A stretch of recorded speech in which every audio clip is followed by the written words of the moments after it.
Hello and welcome to the Stronghold Digital Mining Daily Update. Today is Friday, April 28th, 2023. I can barely contain my laughter because I received a text message earlier today from our friend Tim, a fellow shareholder, fellow co-owner of the business with whom we've spoken to on this channel. And I'm paraphrasing, but he basically said, man, I'm really kind of getting like sick and tired of this dance that our stock price seems to be doing, right? I mean, it's like we're a little bit over $1. Then today we're like a couple cents below $1. And I mean, it's just one of those situations where, I get it. It's incredibly frustrating. Now, needless to say, we're doing great for the year as a whole, right? I mean, we're up practically 100% this year, and there are a fair number of shareholders who have gotten in to Stronghold Digital Mining in the past 3 to 4 to 5 months or so, who are, I think, very pleased with what's going on. But, we got to zoom out here a moment and remember that this isn't so much about, hey, are we up from like 45 cents a share? It's more like, hey, we do have this NASDAQ listing requirement that's kind of hanging over our head. And yes, we have a variety of tools at our disposal, right, to remedy this situation. But I think what a lot of us are really kind of looking forward to is the potential for us to just naturally get up above a dollar a share and to sustain that price point for 10 consecutive business days.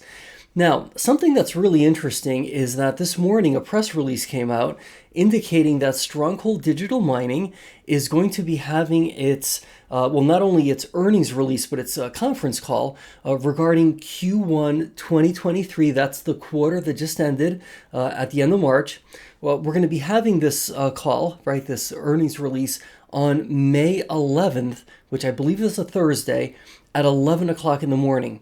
Now, that might be subject to change because sometimes, there has to be some last minute adjustments. So let's just sort of take it at face value that, hey, as of right now, Thursday, May 11th at 11 o'clock in the morning, we're going to be having this announcement. Let me rephrase that. First thing in the morning before trading even begins, I think we're going to probably get another press release with our actual results. And that's going to be really exciting. So we can start taking a look to see, okay, what actually happened in Q1 2023. And that's super exciting. I mean, I think that, and the reason I'm bringing this up, by the way, is I think that May 11th has the potential to be a catalyst. I think it has the potential to be a catalytic event that could conceivably help give our stock price the lift that it needs to sustainably get up above $1 a share and hopefully, maintain that price point, right, of being $1 a share or more for at least 10 consecutive business days. So there's a lot to look forward to, and I am particularly interested in just seeing a little bit more about, okay, what actually happened in Q1 with regard to, have we in fact, and I know that in our last conference call, right, our last, the last time we got together, right, to hear what was going on, I believe it was in early March, if I'm not mistaken, and at that time, there had already been some conversation about, we have experimentally idled scrubgrass. So I'm just kind of wondering, or I think it was actually in late March. I correct myself here. It's hard to keep these dates straight sometimes.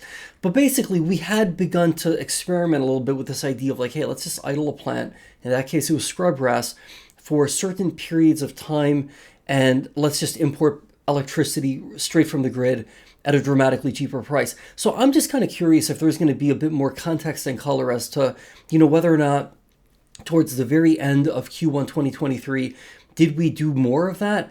And now that we will have been at least roughly halfway through Q2 2023, is that something that has continued?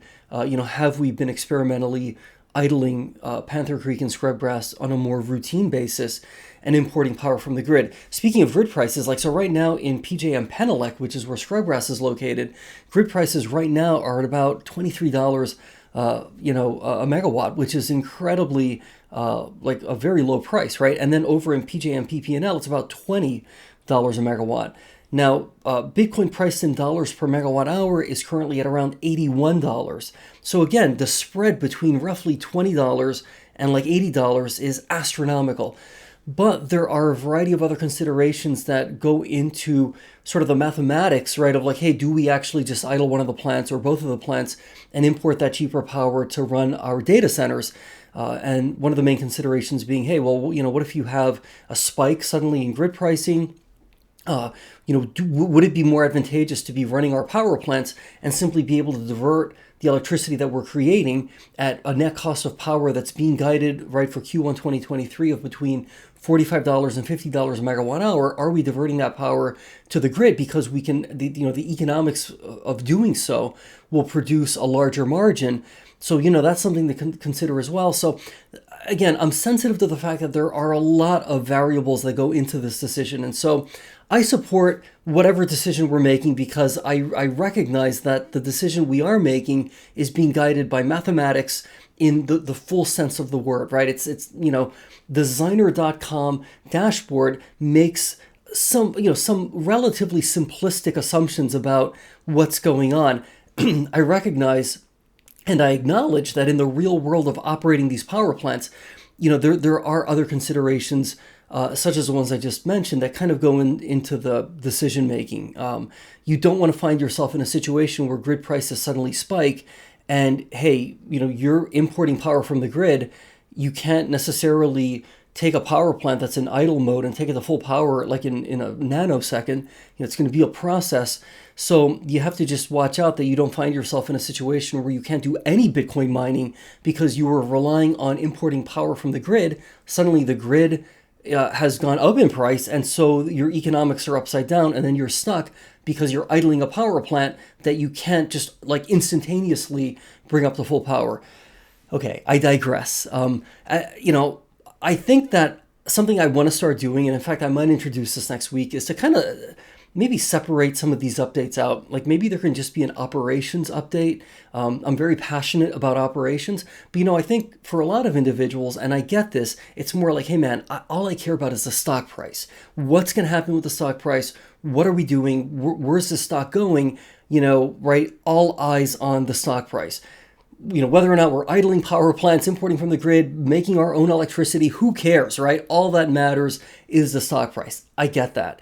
So I am looking for ways to perhaps create a situation where, maybe there are updates that are very specific to operations and maintenance and to like just what we're doing with regard to sort of the business itself.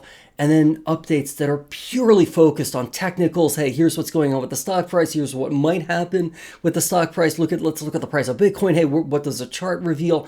And to get more into sort of a very specific analysis of stock price, Bitcoin price, and nothing but price. Whereas then maybe for those of you who are a bit more passionate about operations and are kind of curious, hey, what's really going on behind the scenes, we can really get into it, right? And right now, I'm kind of jumbling them both together, and I recognize that that's sometimes not necessarily the best thing. Okay, all of that being said, we did close below $1 a share today, so, next week is a new week. We'll, dust ourselves off and we'll begin anew, okay? So I'm excited for that. We're looking forward on May 11th to our Q1 2023 results, right? Those results are going to come out, and we're going to get our earnings call, and we're going to get a Q&A there. That'll be, I think, really interesting. So in the meantime, let's be positive. Let's stay great. Let's have a great weekend, and I'll see you on Monday.